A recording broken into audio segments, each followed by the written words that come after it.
దేవుని దయతో ప్రజల సహకారంతో ఈరోజు నామినేషన్ వేయడం జరిగింది. చాలా సంతోషంగా ఉంది. ప్రజలు మళ్ళీ నన్ను 4వ సారి కూడా ఎన్నుకుంటారని నమ్మకం నాకుంది. ఎందుకంటే ఇప్పుడు జగన్మోహన్ రెడ్డి రాష్ట్రానికి అవసరమని చెప్పేసి కూడా నేను చెప్పడం జరుగుతూ ఉంది. మనము చంద్రబాబు నాయుడు 14 ఏళ్ళు పరిపాలిస్తాం. 5 ఏళ్ల పరిపాలనలో జగన్మోహన్ రెడ్డి పరిపాలన చూసినారు. ఇంకా 5 ఏళ్ళు ఇస్తే తప్పేం లేదని చెప్పేసి కూడా నేను భావిస్తూ ఉన్నాను. ఎందుకంటే ఈ 5 ఏళ్లలోనే సంక్షేమ పథకాలతో పాటు అభివృద్ధి కార్యక్రమాలు మన ఆదరణ చేసినాడు. అది దృష్టిలో పెట్టుకొని ప్రతి వారు కూడా ఫ్యాన్ గుర్తు కోటేయాలని చెప్పేసి మనస్ఫూర్తిగా నేను కోరుతా ఉన్నాను. 2 ఓట్లు. ఏదున్నా ఈ రోజు ఉండే పరిస్థితుల్లో ఇంకా అభివృద్ధి చేసే కార్యక్రమాలు చాలా ఉన్నాయి. ఎందుకంటే గతంలో పాలకులు ఏ విధంగా పనిచేశారో మనం చూస్తూ ఉన్నాం. ఏ ఒక్కటి కూడా సంక్షేమ కార్యక్రమాలు కూడా ఇవ్వలేని పరిస్థితిలో 5 ఏళ్ల పరిపాలన చేసినారు. మనం విడిపోయిన తర్వాత అమరావతితోనే గ్రాఫిక్స్ చూపించుకుంటా 5 ఏళ్ళు పరిపాలించిన పరిస్థితి కూడా చూసాం. మళ్ళీ మనకు ఉండే బడ్జెట్ని కూడా ఎక్కడికి పోయిందో తెలియదు కానీ మళ్ళీ అప్పుల పాలైనాం. ఖజానా ఖాళీ చేసినా జగన్మోహన్ రెడ్డి ఏ విధంగా కూడా భయపడలే. మళ్ళా వనరులు సమకూర్చుకొని సంక్షేమ కార్యక్రమాలను కూడా అందిస్తూ కరోనా వచ్చినా కూడా ప్రజలను కాపాడుకుంటూ ముందుకు పోయినటువంటి పరిస్థితి మన జగన్మోహన్ రెడ్డి అని చెప్పేసి మీ అందరికీ చెప్పడం జరుగుతుంది. ముఖ్యమంత్రిగా బాధ్యతాయుతంగా పనిచేసినాడని కూడా మీరంతా కూడా ఆలోచించుకోవాలని చెప్పేసి కూడా నేను చెప్పడం జరుగుతూ ఉంది. ఎందుకంటే ఇప్పుడు ఉండే పరిస్థితిలో రాష్ట్రాన్ని ముందుకు తీసుకోవాలంటే జగన్మోహన్ రెడ్డితే సాధ్యమవుతా అని చెప్పేసి కూడా నేను చెప్పడం జరుగుతూ ఉంది. ఏదున్నా ఇంకా ఎన్నో అభివృద్ధి కార్యక్రమాలు చేసేవి ఉన్నాయి. మీరంతా తోడుగా నిలబడాలని చెప్పేసి కూడా నేను కోరుకోవడం జరుగుతూ ఉంది. ఎన్నో రకాలుగా ప్రతిపక్ష వాళ్ళంతా కూడా ప్రయత్నాలు చేస్తూ ఉన్నారు. జగన్మోహన్ రెడ్డి దించాలని చెప్పేసి దించాలని చెప్పేసి ప్రయత్నంలో కూటమిగా ఏర్పడి దించాలనే ప్రయత్నంలో చాలామంది చంద్రబాబు నాయుడు అనుకో వాళ్ళు ప్రయత్నం చేస్తూ ఉన్నారు. నేను ఒకటే అడుగుతా ఉన్నాను, కూటమి చూసి ఓటేస్తారా లేకపోతే జగన్మోహన్ రెడ్డి అభివృద్ధి కార్యక్రమాలు చూసి ఓటేస్తారా అని చెప్పేసి కూడా నేను అడుగుతా ఉన్నాను.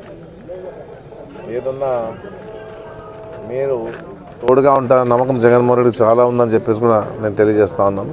ఎందుకంటే రాజకీయం తెలియని వాళ్ళు, ప్రజలంటే ఏమనేది కూడా ఆలోచించిన వాళ్ళు, ఏ అనుభవం లేని వాళ్ళంతా కూడా ఈరోజు రాజకీయాలకు వచ్చి ఎమ్మెల్యేగా పోటీ చేస్తా ఉన్నది కూడా నేను తెలియజేస్తూ ఉన్నాను.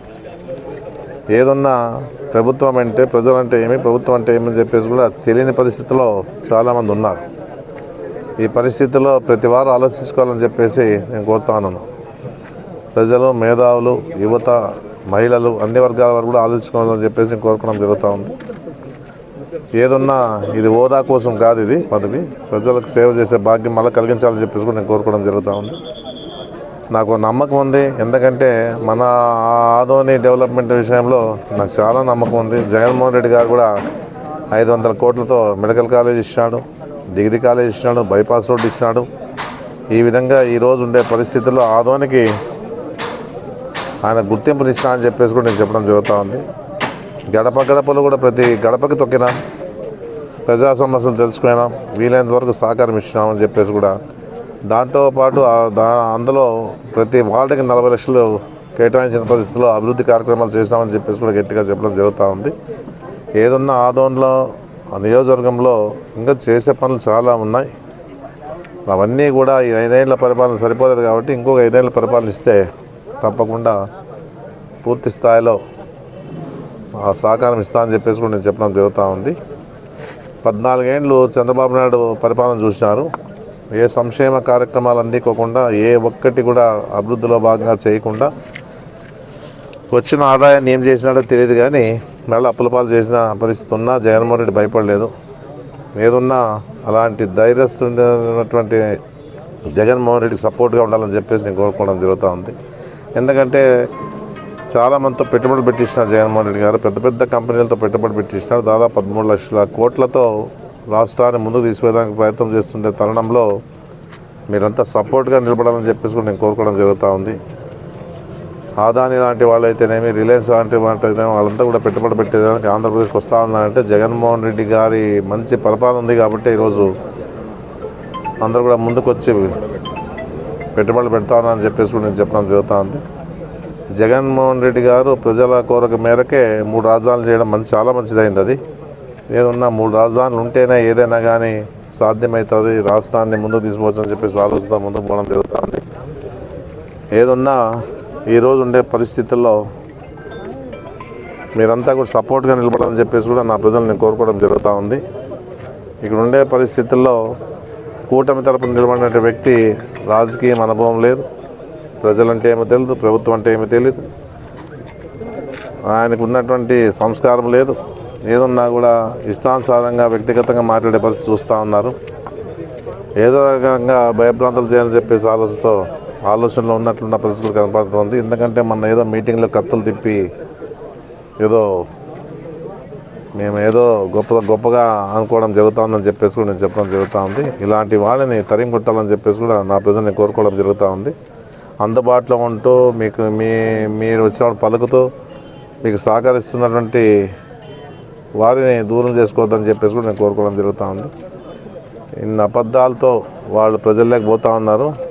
మీరు నా మీద నమ్మకంతో మీరంతా కూడా నాకు సపోర్ట్గా ఉంటారనే ఆలోచన నాకు ఉందని చెప్పేసి కూడా నేను చెప్పడం జరుగుతూ ఉంది. ఎన్ని అబద్ధాలు చెప్పినా కూడా నిజాలు కావవి. ఏదన్నా ప్రజలు నమ్మే పరిస్థితిలో లేరు. ప్రజలంతా కూడా ఆలోచిస్తూ ఉన్నారు ప్రతి విషయంలోనూ. ఎక్కడి నుంచో వలస పక్షులా ఈరోజు వచ్చి ఎన్నో ప్రగల్భాలు పలుకుతూ ఉన్న పరిస్థితి చూస్తూ ఉన్నాం. నిజంగా నేను కోరుతా ఉన్నాను, చాలామంది ఆదోన్లో రాజకీయ నాయకులు చాలామంది ఉన్నారు, వాళ్ళు కూడా ఆలోచన చేసుకోవాలని చెప్పేసి నేను కోరుతా ఉన్నాను. ఎందుకంటే ఇలాంటి వారిని మనము ఆదోన్లోన మనము కూటమి తరపున ఎన్నుకోవచ్చాలి అని చెప్పేసి కూడా ఆలోచన చేసుకోవాలని చెప్పేసి నేను కోరుతా ఉన్నాను. ఎందుకంటే ఎక్కడి నుంచో వచ్చి రాజకీయం చేసే పరిస్థితిలో ఇక్కడ ఉన్నారని చెప్పేసి నేను చెప్పడం జరుగుతూ ఉంది. ఆదోని ప్రశాంతమైన వాతావరణంలో ఆదోని ముందుకు పోతూ ఉంది. ఇక్కడ అందరూ కూడా హిందువులు ముస్లిమ్స్ అంతా సోదరభావంతో ఉన్నారు.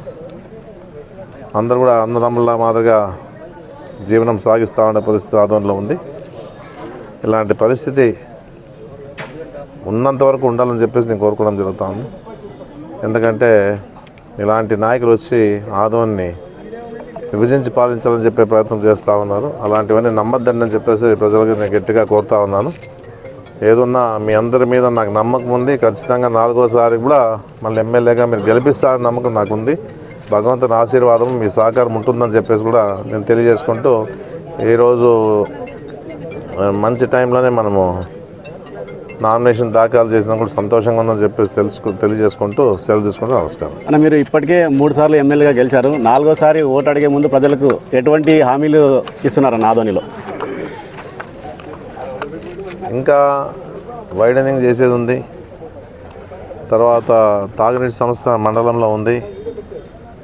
ఇక్కడ మళ్ళా మనము ఇంకా డెవలప్మెంట్ చేసి చాలా ఉందని చెప్పేసి కూడా నేను చెప్పడం జరుగుతుంది. ఎందుకంటే ఆటో నగర్ కూడా ఏర్పాటు చేస్తే అదొక చాలామంది దాని నుంచి జీవనం సాగిస్తూ ఉన్నారు. కాబట్టి ఒక ఆటో నగర్ ఏర్పాటు చేస్తే వాళ్ళ జీవనాలు సంతోషంగా ఉంటాయని చెప్పేసి నేను తెలియజేస్తూ ఉన్నాను. తప్పకుండా చేస్తాం. దీన్ని ఎట్టి పరిస్థితులు వదిలే పరిస్థితి లేదని చెప్పేసి కూడా నేను చెప్పడం జరుగుతూ ఉంది. వీళ్ళన్నీ ఎన్నో చెప్తారు. వీళ్ళ మాటలు చూస్తూ ఉంటే కోట్లు దాటుతూ ఉన్నాయి.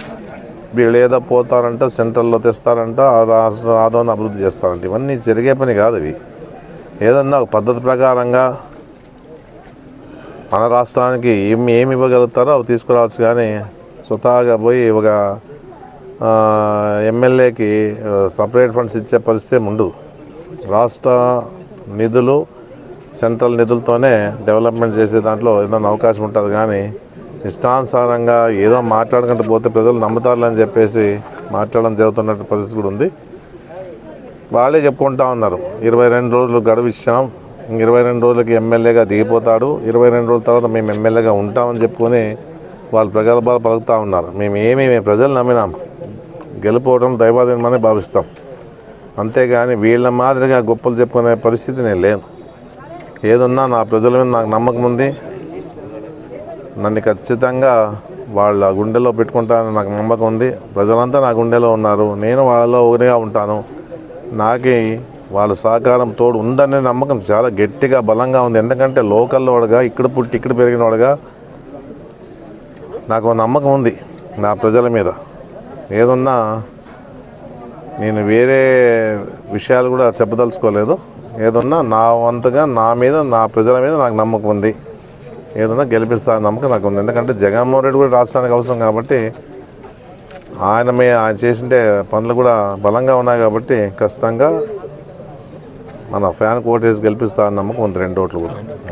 అంటే ఆదోని టికెట్ బీజేపీకి వచ్చినందుకు మాకు అదృష్టంగా భావిస్తున్నామని చెప్తున్నారన్న. మీరు మెజారిటీ ఎంతవరకు వస్తుందంటారు?